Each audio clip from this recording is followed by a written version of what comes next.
The views and opinions expressed in this program do not necessarily represent those of Natural Bridges Media or KSQD's staff, volunteers, or underwriters.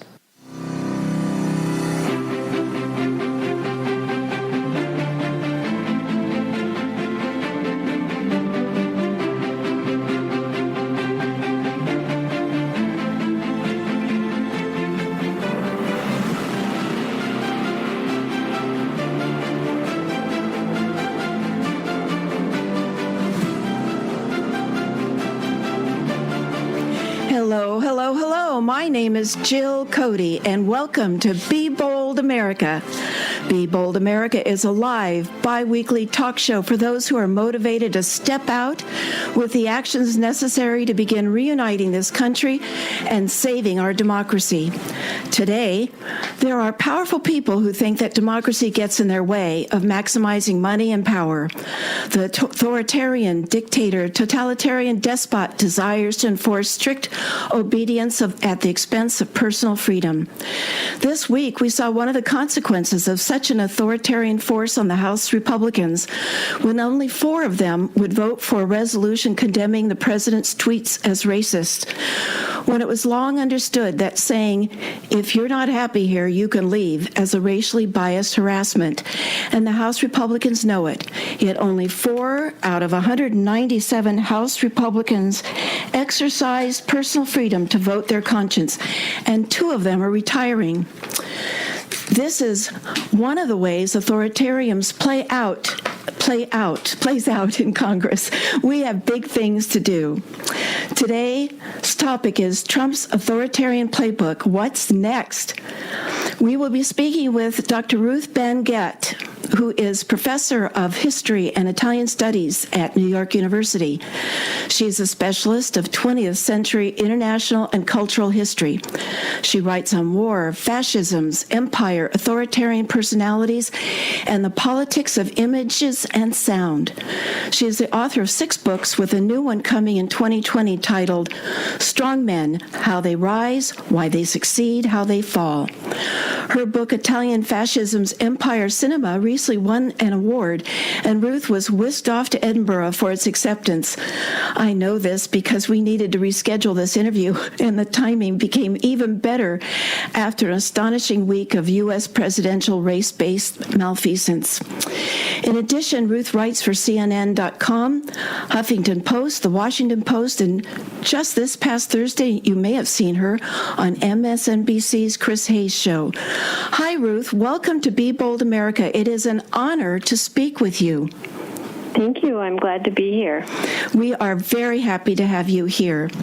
In the studio is a friend of the program, Dr. Ronnie D. Lipschutz. Dr. Lipschutz is professor of politics at University of California, Santa Cruz, where he has taught since 1990, and who is also the president of the Sustainable Systems Research Foundation in Santa Cruz. He received his PhD in Energy and Resources from UC Berkeley and an SM in Physics from MIT.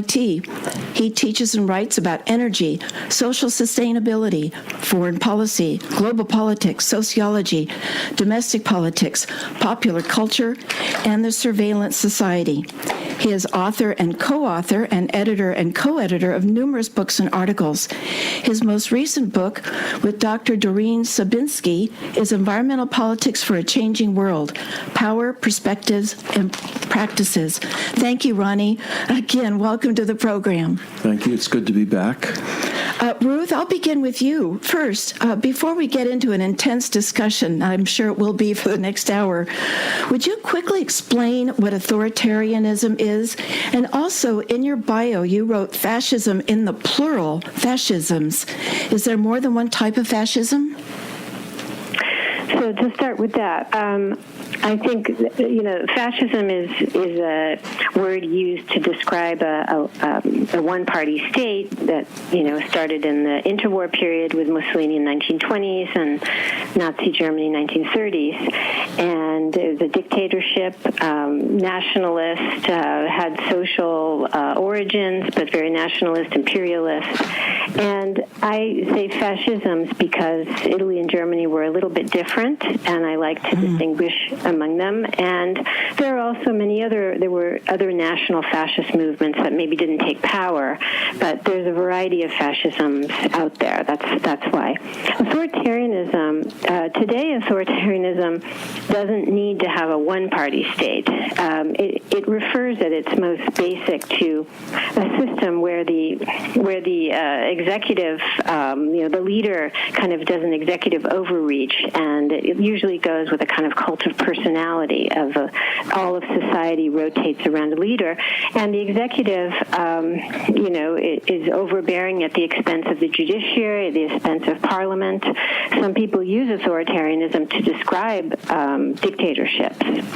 In my book, Strongmen, I'm actually using that as a kind of umbrella term to talk about both dictatorships and newer regimes like Putin's today, where you have the facade of democracy, but the reality of repression. Well, why is the strongman returning? I remember when I was on a radio interview tour for my book, America Abandoned, it was just before the 2016 presidential election, and an interview host said to me, "We need a strongman in office." And my response was really visceral in saying, no, that's not what we do in a democracy. Why do people who are born in a democracy and have enjoyed its personal freedoms their entire life are ready to throw it away for an authoritarian? And other countries, too, that we see the strongman returning. Well, I think in places like Russia, and you could say Hungary, where you have Orban, these are countries that had many, many years of communism. They had dictatorship. So every society comes into this with a very different history of democracy or the lack thereof. So if you look at the history of Russia, they've had very little freedom. So you could say that, and Putin, in fact, has resurrected many communist traditions. In fact, now there are statues of Stalin coming back. So it's more shocking to see it unfold or have a taste for it in a place like America, which had authoritarian traditions in the South where we did not have democracy. We had, segregationism. But never on a national scale have there been so many people who think they want a strong leadership. Now, in reality, this upsets me very much because, since I started writing about Trump, I received the first mails I would receive were from people who fled regimes all over the world to come to America because it was a beacon of freedom. And it's very sad that a lot of these Republicans you mentioned in your opening, they have no idea they've never lived under a regime. They have no idea what it really means. So it's more shocking when it occurs in places that had no national experience of repression. Dr. Lipschutz. I want to weigh in because I think there's an existential issue here as well. What I've observed, and I'm not a psychologist or a psychoanalyst, is that people want a purpose in life. They want some kind of reason to get up in the morning. And institutions like churches, like religions, like ideologies give them that purpose, and it's a collective purpose as well. And what we haven't really had in the United States since the end of the Cold War is some kind of purpose. And I don't know if you saw yesterday in the New York Times, there's an article about Steve Bannon reviving the Committee on the Present Danger in its fourth iteration. And this time, the great enemy is China. And the idea here is to drum up a hysteria which creates, a national crusade. That's what the purpose of the United States becomes. And it seems to me that what Trump has managed to do in his own somewhat incompetent way is to play on that kind of desire. People want to have a purpose, and they also want to know what they should do. Now, this is not, of course, everyone, but this is a kind of a broad phenomenon. And those of us who are loyal to democracy say, well, the democracy in itself is the purpose, right? The back and forth is how we decide what the society is going to do. But there isn't this higher purpose. I mean, that's what Putin has basically brought to Russia, right, is this sort of image of the Russian destiny. Yes, that's the national mission. Yeah, the national mission. But the other thing I wanted to point out was that I think that the Republican congressmen are scared. I can't say the word, I guess. It's one of George Carlin's 7 words. That right. They're scared to death about the upcoming election. Right, that they're triangulating between what they may or may not believe and what they're worried that their voters want. So I don't think that the congressmen are necessarily, authoritarians at heart. They're just very much pursuing their own self-interests. But the base, I would say, there's something different going on there. Ruth? Yeah, what Trump's been really very skilled at doing, because a lot of the successful strongmen are storytellers. They're very good storytellers. They're good marketers. They see a gap in the political marketplace, and they go in there. And they do it if the fascists did it, and Berlusconi did it after the fall of communism, and Trump did it. And one of the things that made Trump stand out to me immediately, not in a good way, I knew something special was going on, is that he started talking about negative emotions. He started talking about how humiliated Americans are abroad, how everybody's laughing at Americans, how the country was going down the tubes. It's, full of rusted cities and crime. And this is a very different story than liberal Democrats tell. They talk more about progress, not that they don't diagnose problems, but this was a kind of apocalyptic scenario. And he kept it up all the way to his acceptance speech, and then his inauguration speech was a total downer. He talked about tombstones, and people were like, what is going on? And I thought, I know what's going on. This is what I've seen before. I've seen it with, Mussolini. I've seen it with Hitler. And what you do is you have to, in order to be the savior of the nation and to have the national mission and to be a charismatic leader, you have to say there was a crisis. And so you have to make things look as bad as possible, really going down the tubes, so then you come in and you're the savior. So, and that is very appealing to people. And the other part of this is that you immediately identify someone they can hate and they can blame. So Trump fooled around for a while. Was it going to be Muslims? And you had the Muslim travel ban. And now he's settled more on immigrants. And people, unfortunately, people want to have, this goes back to what you were saying, they want to have certainty, but they want to have an enemy, and they want to feel good about being able to blame someone sanctioned by the state. Well, he did say only I can fix it. But that point about victimization and the stab in the back, basically this is the old German story of the stab in the back in World War I, that there are people out there who are, and it's the deep state, it's the same kind of thing. There's all of these multifarious forces who are victimizing the true Americans. I need to take a station identification. You're listening to Be Bold America on KSQD 90.7 FM. Your ink spot on the dial. You may listen worldwide online at ksqd.org. We're speaking with Dr. Ruth Ben-Ghiat, Professor of History and Italian Studies at New York University, and Dr. Ronnie Lipschutz, Professor of Politics at University of California, Santa Cruz. I'm your host, Jill Cody. And before we start again, Ruth, am I pronouncing your last name right? Ben-Ghiat. Ben-Ghiat. Thank you. Yes. Thank you. You're welcome. So, Ruth. So it's interesting when Ronnie's talking about this new addition to the landscape of anxiety, because right-wing leaders have to have people in a state of constant anxiety and a state of constant emotion. So now China, there's the focus on China, but that's going to be, for ordinary Americans, it's going to be a little more abstract.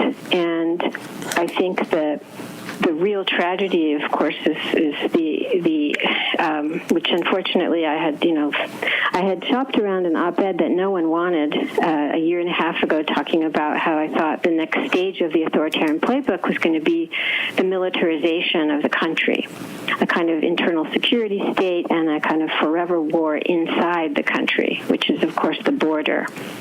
So the migrant is it's a very tangible, especially since there's been this show of we possess these migrants and we're treating them badly, which appeals to the base.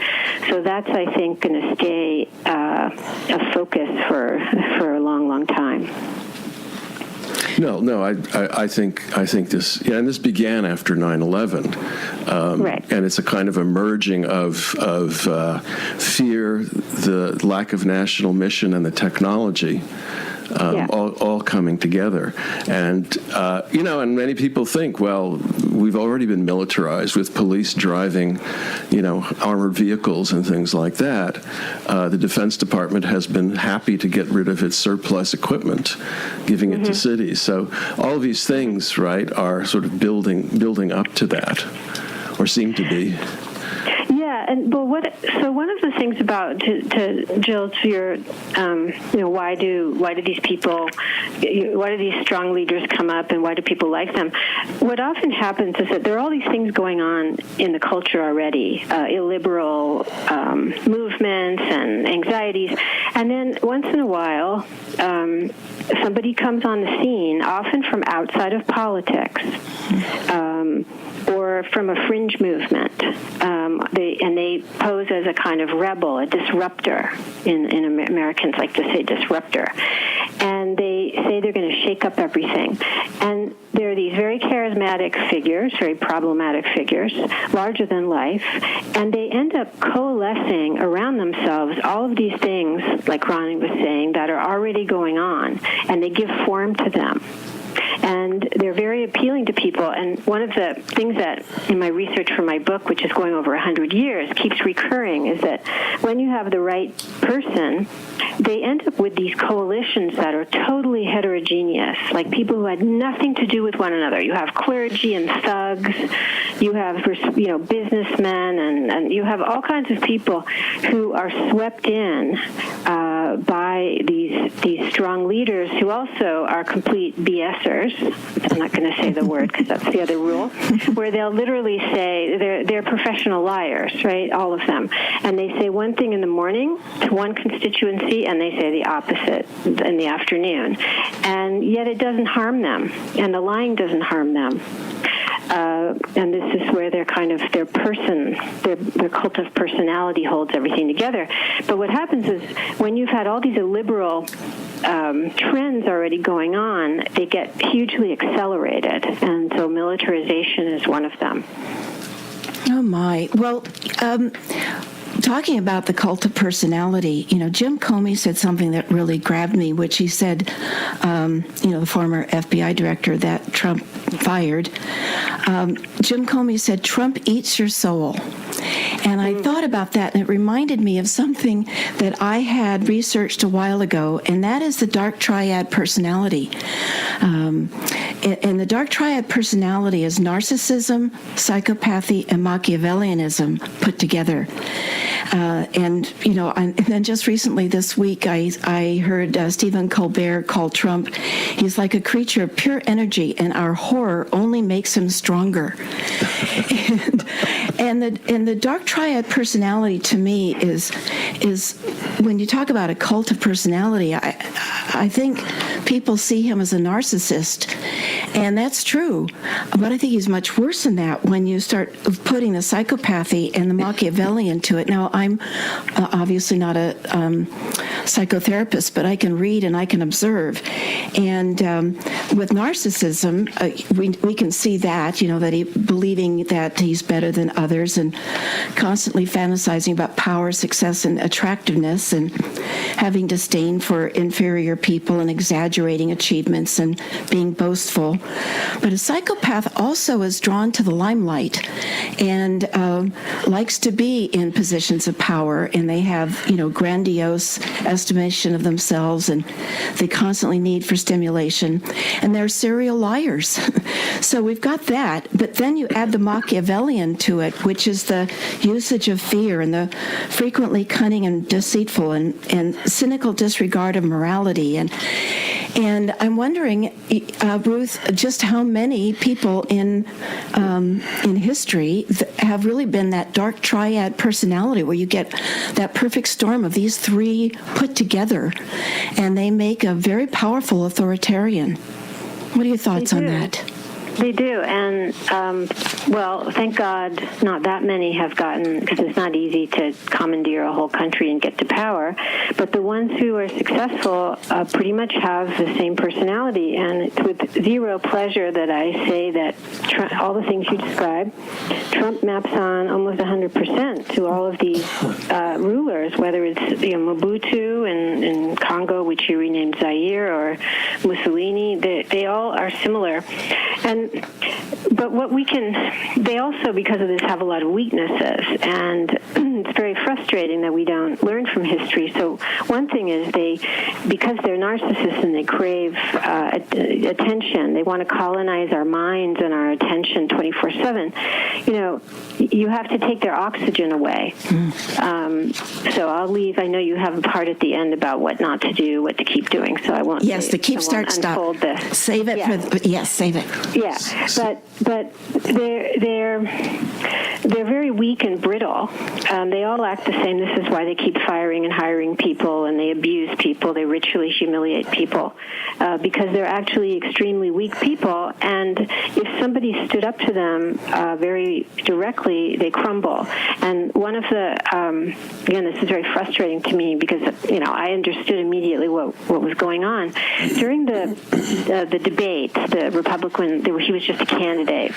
Megyn Kelly was a moderator, and she hammered him relentlessly. She was very, very tough on him. And he crumbled. He couldn't take it. And then he set up a whole thing that she had the misogyny, she had blood oozing from everywhere. And then what did he do? He boycotted the next debate because he just couldn't take it. And so I was hoping people understood that that's what you have to do with him, and then he would have been out of there. Because psychologically, cognitively, emotionally, these personalities can't handle that. So what they do instead, if they get into power, they build buffers and bunkers around themselves. They have family, they have sycophants, because they are extremely fragile. Interim cabinet members. Yes. Ronnie? I wanted to say something about the Machiavelli part. Machiavelli is greatly misunderstood, and the way that we use the term is not at all really what he wrote about. But one of the things that's important about that is, it's about advice to the prince, and it's about the prince listening to those who are interested in helping him, and it was all men, right? Rule the country. And one of the interesting things you see here is that Trump doesn't seem to really listen to any consistent set of advisors, because they're trying to advise him. This is how I think about it. They're trying to advise him on strategy, and he has no conception of that, or very little conception of that. So what he does is, just sort of comes out in the spur of the moment to attract attention. If you want to look at Machiavellianism, look at the George W. Bush administration, where the president was clearly being manipulated by the people around him, by Cheney, by Wolfowitz and what's his name, Rumsfeld. And I don't actually see that happening here in the same way.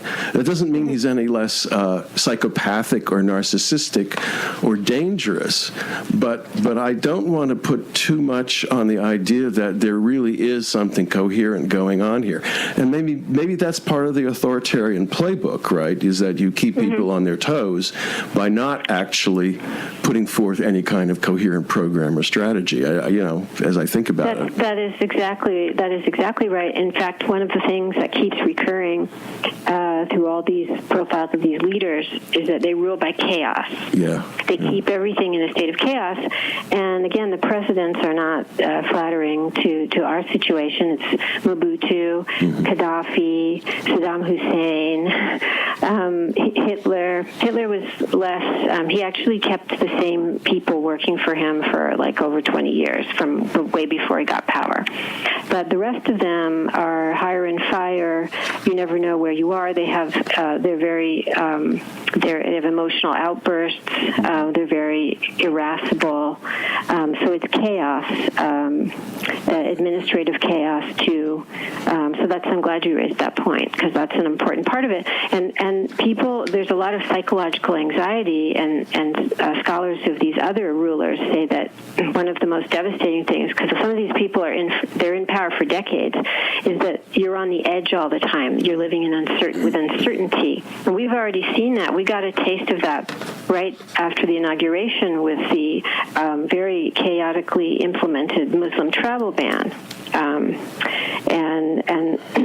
it's very difficult for so many reasons to have a ruler like that.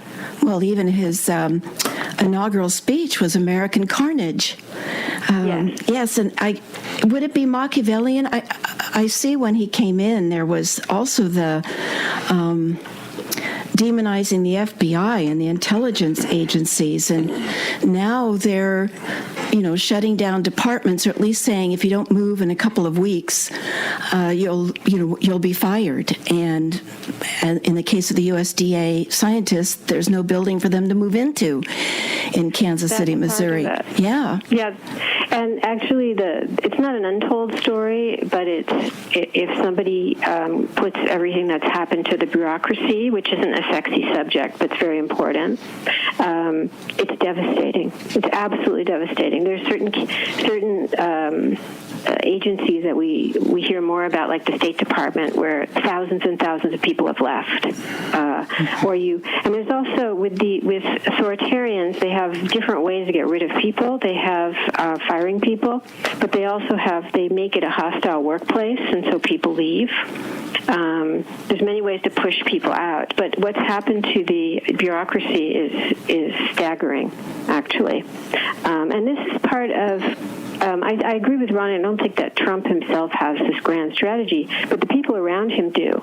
Bannon had one quite very, very, very detailed strategy, and right after the inauguration, I published a piece in CNN, and I was happily surprised they published it, because it said, basically, are we having a coup? Meaning a slow-mo coup, an administrative coup, a kind of you get rid of people over the long run. You have a circle of insiders. You're not touchable, and from that basis, you change the nation. And some of that has come to pass if we look at things like what you just said. And it's very difficult to govern that way. So he too is a governor through chaos. You're listening to Be Bold America on KSQD 90.7 FM. Many voices, one station. I'm your host, Jill Cody, and I have the honor to be speaking with Dr. Ruth Ben-Gatt, Professor of History and Italian Studies at New York University, and Dr. Ronnie Lipschutz, Professor of Politics of University of California, Santa Cruz. And also, a promo here, tune in to KSQD Monday evening at 6 o'clock for Climate One, produced by the Commonwealth Club.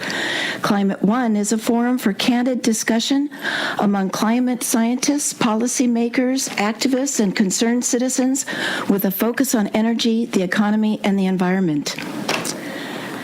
Climate One airs Monday evening at 6 p.m. right after Talk of the Bay here on KSQD 90.7 FM. And we're returning back to Ruth and Ronnie.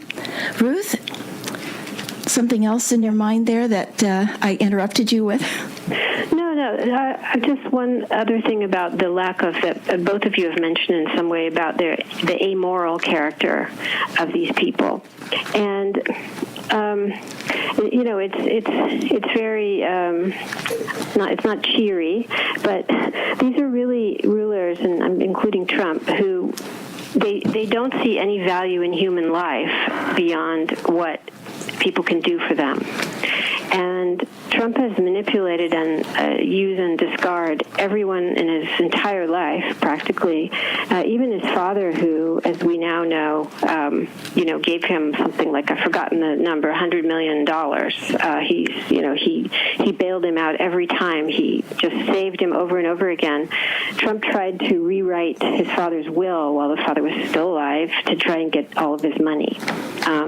He's really ruthless, and what it translates into as a leader is that they see people in the aggregate, populations. This is why they're into white nationalism, they're into demography and population politics, and they really have no regard. If you're not in the correct category of citizens, they have zero regard for you, and they want you to know it. So when Trump, it's a while ago now, but it's one of the defining moments of the early presidency, when he went to Puerto Rico, and he gave paper towels. Remember that image where he's giving paper towels? He's telling them, again, it's not sayable on air, but he's telling them what he thinks of them by giving them like a tiny Band-Aid when they have, an enormous disaster. And then also his lovely wife, Melania, who wearing the jacket, a different tragedy, to say, I really don't care. And they really don't care because these were people of color. So they have no moral code, and they have no people like them, though, for this. Their supporters think they're very authentic because they're not engaging in social niceties. They're saying and doing exactly what they want to. Well, so just to shift things a little bit, right? I mean, I think it raises important questions about what can or should the Democrats do. What can or should the Democrats do, right? I mean, they're all engaged in debates over policy issues while this whole thing is going on, to which they have very little sort of response. They're not able to respond to it in a comparable way, right? Because that's uncivilized, but it seems to me that it is somehow critical to engage with that, and again, autocrats have been overthrown, right, or forced out of office. I mean, I don't imagine we're going to have a color revolution, but do you have any insights from your work? Yeah, I'm a huge believer in, you have to push back as hard as possible, using every legal instrument, using nonviolent protest, but as elites, like meaning the Nancy Pelosi's, you have to have a very united and aggressive, because these people are, again, they're weak. They're bullies, but they're weak. And I'm a fan of impeachment proceedings because it's very important to have that public reckoning, to put him under the microscope for the public to see. And I've tweeted a lot, like many other people, my displeasure that there's a timidity. I also think that the Democrats are somehow afraid that the whole House will fall down. And I don't mean the House and the Senate. I mean the whole political system. There's a kind of reluctance to be aggressive in that way, but history shows it's the absolute only way that these people, they don't respect anything but force. And I'm not saying force in a military way, but assertive feedback. The other thing that's important is nonviolent protest. And lately, I think people are very exhausted. And when I mention protest, people think they're a little defeatist. They think it's not going to work. But it does work. And we can never forget that Trump is obsessed with crowd sizes. He's obsessed with his public perception, the public perception of him, what goes on the news. He's obsessed with optics. And millions of Americans out there repeatedly would be a very good thing to do. And I realize it's not at all easy to organize. But it was done for the Women's March right after the inauguration. It can be done again. Well, and I have a subject to bring up, and this is an intense conversation. And to make it more intense, I wanted to ask you your thoughts on something else that I had read a while ago, which was the 10 stages of genocide. Going into a very dark place here, but I think putting light on these things helps us understand, and I completely agree with we need to have a more aggressive approach with the man who's in the Oval Office and stand up to him.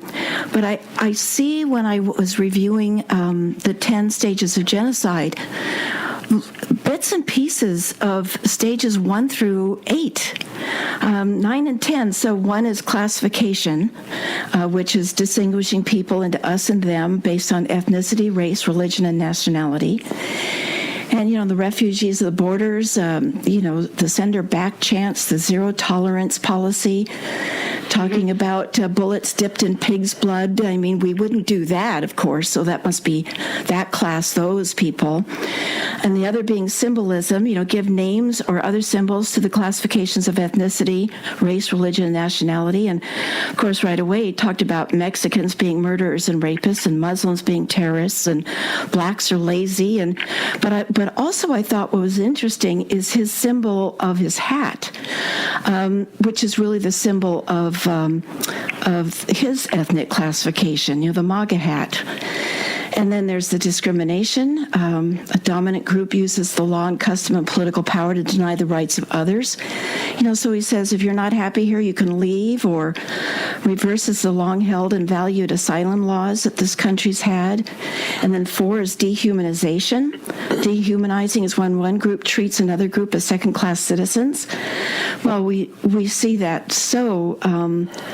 with such horror at the border, and in comparison with animals and parasites and insects and diseases, and he's talked about them as a infestation and that they bring disease. And then the organization, number 5, is genocide is always organized usually by the state through sometimes informally. So what is ICE? What are the private prison systems but the informal organization?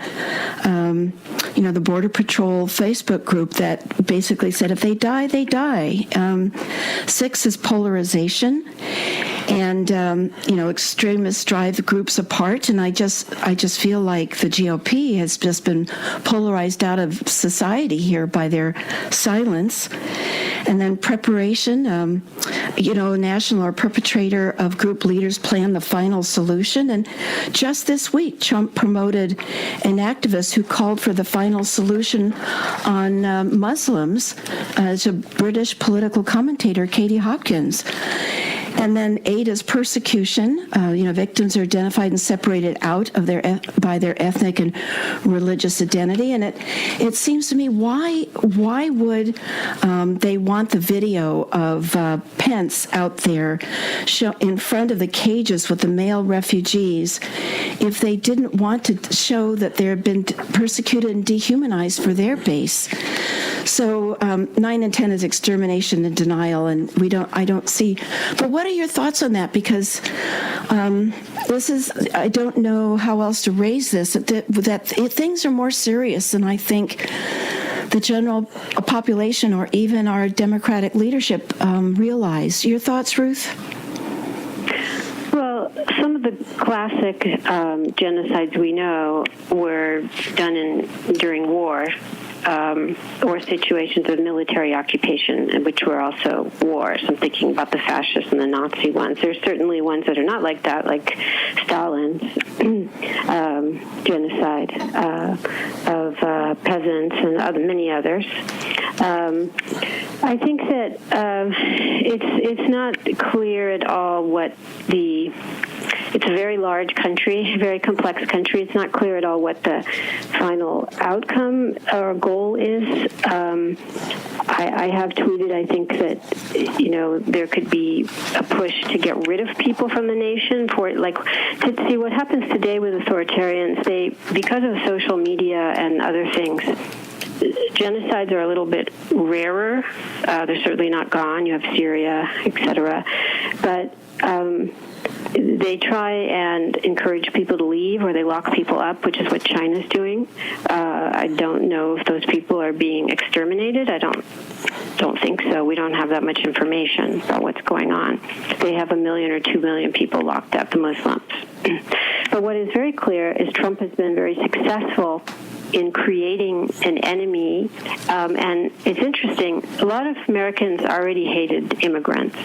I myself grew up in California, and I had 2 immigrant parents, and one was, quote, acceptable, from Scotland, green eyes, turned up nose, very pale. The other from the Middle East, dark, not acceptable. And there were numerous episodes, including going to Tijuana. I'm from Southern California. You would go there, getting pulled over, interrogated. So there's always been a lot of mistrust and hatred. What's been interesting for Trump's kind of propagandistic powers is that the press was disliked by some, but not to the degree where people are chanting and there's been violence against the press. So he's got the ability to whip up hatred, which we've seen. And he also does this thing that people who have engaged in genocide have done in the past. It's called scripted violence. Hannah Arendt talked about that, where you have clean hands, you take everybody to the brink, but you don't actually say to do it. You just let them. It's like when he was faking that he wasn't actually hadn't planned the chance to send her back at the last rally about Representative Oman. So there are many preconditions that need to be there for mass violence. Some of them he is working on, but it's not clear to me right now what the goal is.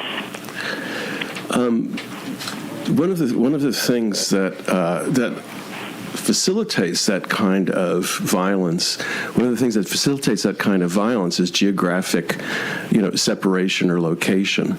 And it's sort of interesting, the whole blue-red characterization of the United States is kind of a first step, it seems to me, in creating that sort of division. And of course, if life becomes uncomfortable in a red state, what do? You would move to a blue state, or you would move to a city. So there's a kind of, the potential for geographic concentration, at which point it becomes easier to deploy actual violence. And I keep coming back to this recognition that there are a lot of guns out there. And it probably wouldn't take very much at some point for some people to start shooting at other people. And that then sort of drives a fear. Then you have to move if you want to survive. Yugoslavia is sort of a model of this. When your neighbors turn against you, what can you do but move where there are more people, of your groups? I sort of see the literal possibility of civil war breaking out at some point in the next 10 or 20 years around this kind of separation into basically urban and semi-urban and rural, but and that then facilitates the possibilities of actual organized violence. Yeah, I think I agree with all that, and this is the big American exceptionalism. The real American exceptionalism is the 300, probably 400 million guns by now, and I should say that no other regime or country that went into a regime, even the ones right after World War I, they did not have this amount of guns floating around, and Putin's not stupid enough to let people have so many guns. Now, the only person who started talking about relaxing gun policies is Bolsonaro in Brazil, and Salvini, but he's not the prime minister yet. But this is what Ronnie said is absolutely true. This is the big unknown, these armed, angry people, and that's very frightening.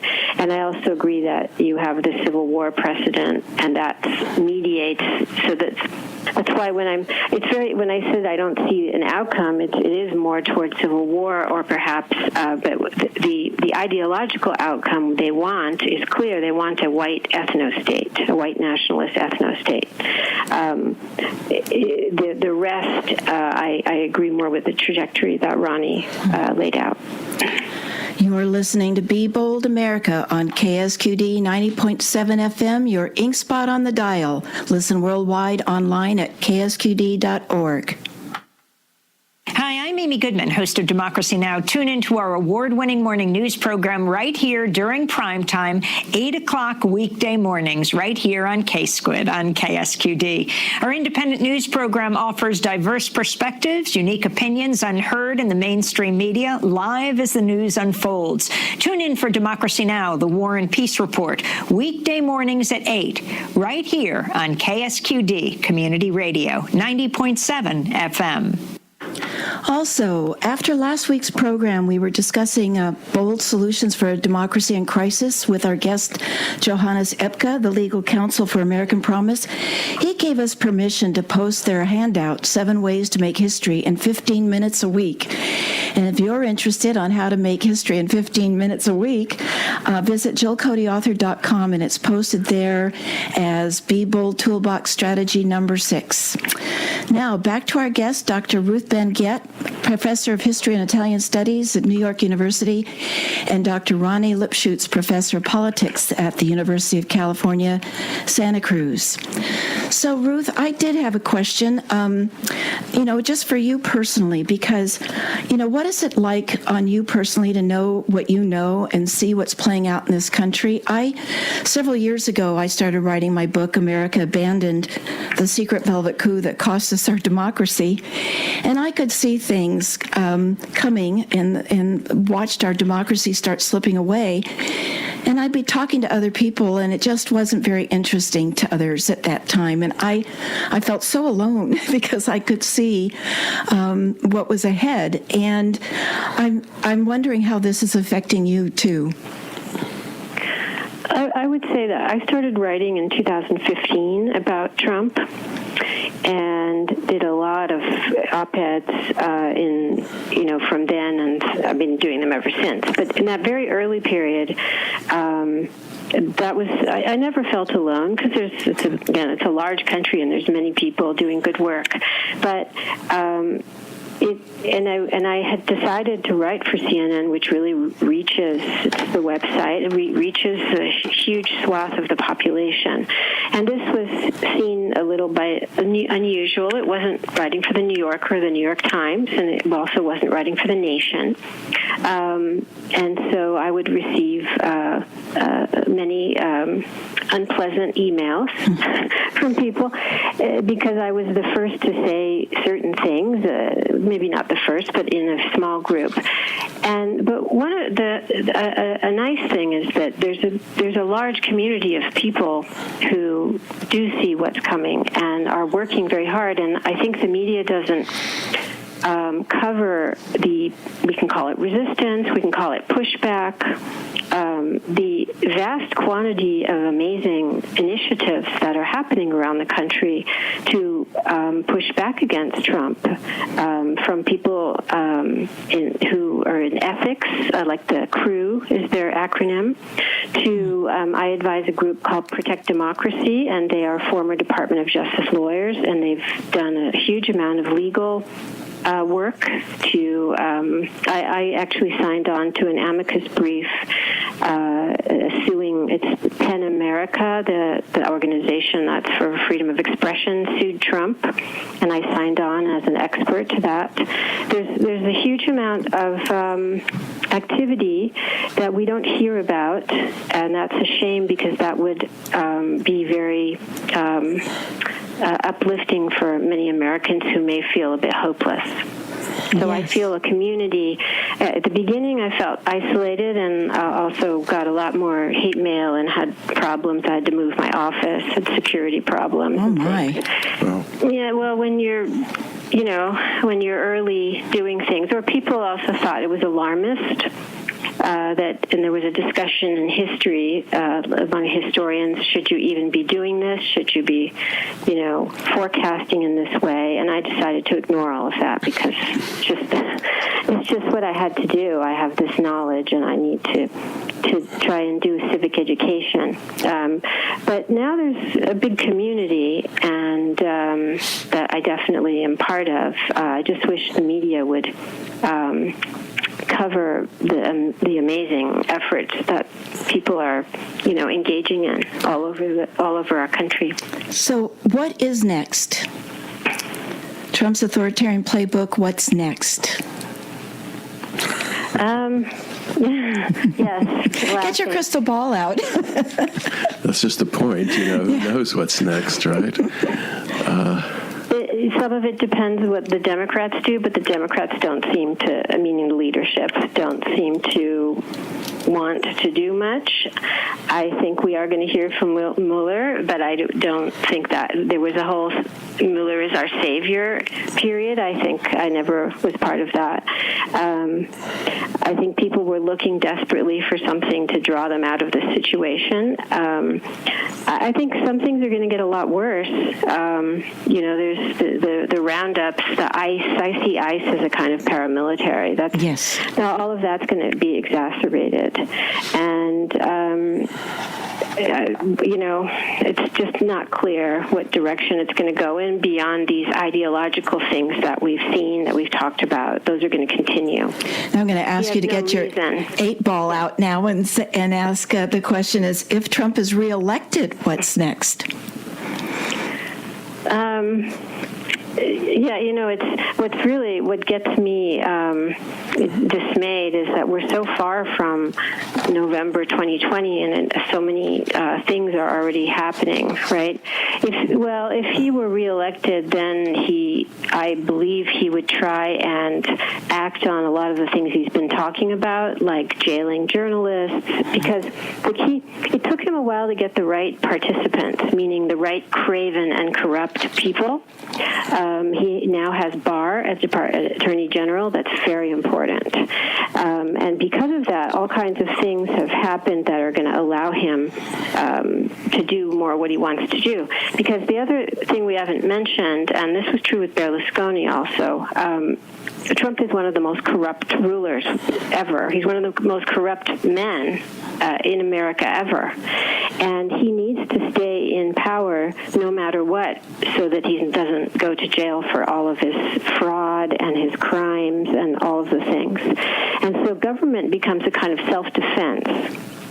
And it's interesting, when Berlusconi and Putin came to power for the first time, they were under investigation for multiple things. And by getting into office, they stopped all of that.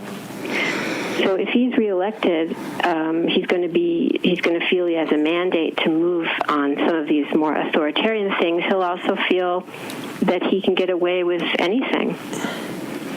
Well, and we've been forewarned with Michael Cohen's testimony. He did say he didn't think Trump would leave. That's right. In these last few minutes, Ruth and Ronnie, I'd like to hear your suggestions for listeners, what they could keep doing, stop doing, and start doing. And if we can, go through them individually. What can listeners keep doing, Ruth? I imagine your audience is fairly politically engaged, so I think keep doing that. I think being active at a local level is important. I think protests are important. I also think perhaps if you have the means to donate to some of the most important humanitarian or other or resistance organizations, that's important if you are already doing that. Ronnie, you have a keep doing for us? Well, I sent you some, and I'm not sure about the wisdom. I wrote down, stop listening to the 3-year-old in the White House. He has no plan. But it might be worth it for people, opposed to the administration to stop trying to see some kind of really well-organized strategy behind all of this. I mean, I think that's something that throws everyone off. What does he mean by this? What does this portend? And I continue to, what I said earlier was that he's got advisors around him, and they all have their own individual programs, and they're all fighting to get them implemented, and that chaos, right, prevents coherence. So I think recognizing that is something that's important. I said, keep a critical mind about American politics on both ends, whether it's left or right. Never accept anything that anyone says without, thinking about it critically and looking into it. And start mobilizing to oppose the base for 2020. I think that's one of the most important things. I sort of have this notion here of some sort of modern equivalent of committees of correspondence, which are national but local. Which is what Ruth was just mentioning about local organization, and I guess there are things like that, but I'm not quite sure how that all can come together in some kind of coherence. But I think that's important. Ruth, do you have some stop doing and start doings for us? Yeah, stop retweeting Trump. I wrote an op-ed for the Washington Post about what not to do. Some directed, beyond our control, that the cable companies keep booking people like Kellyanne Conway. But we can stop retweeting Trump. We can also stop engaging in useless fights on Twitter and Facebook, and use that time to go offline. Because in the history of these things, how to get rid of these people, it's offline organizing. Online organizing can work too, but so don't waste our time with that. And start doing a little bit with building on Ronnie.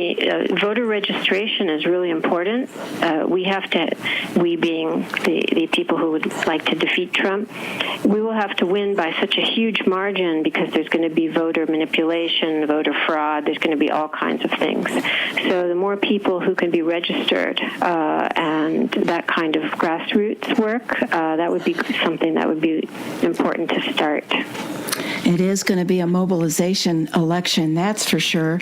I have a keep or start, depending on where one sees himself, and that is being a bold citizen. They don't abandon their responsibility to participate in democracy. Really, no one can sit on the sidelines any longer. No one. Democracy is how we pluralistically govern together, and that is what Trump is attacking in America. So I just want to, one of the missions of this program is try to reunite and save this democracy, and people can't save it by sitting on the sidelines. And another problem people have is that knowing-doing gap, and what the trap is, they think, even though we're talking right now, they think that they talk about something, but they don't, and they feel they've done something, and it's not really, they really haven't. Want to motivate people with this radio program and these discussions on getting active and doing something. I want to thank Dr. Ruth Ben-Gett, Professor of History and Italian Studies at New York University, and Dr. Ronnie Lipschutz, Professor of Politics at the University of California, for being our guest today. I know I'll be able to twist Ronnie's arm to come in sometime, but will you come back again, Ruth? I barely got through half of my questions. Absolutely. You've just been a delight, and even though it's been an intense topic, shedding light on it, you helped shed light on it, and so thank you very much for your time. I want to thank Emily Dunham, Be Bold America's program assistant, for her technical support, and another big thank you to today's guests, Dr. Ruth Ben-Gett and Dr. Ronnie Lipschutz. You're listening to KSQD 90.7 FM, Santa Cruz. Many voices, one station, and listen worldwide online on ksqd.org. My name is Jill Cody. Keep, stop, start.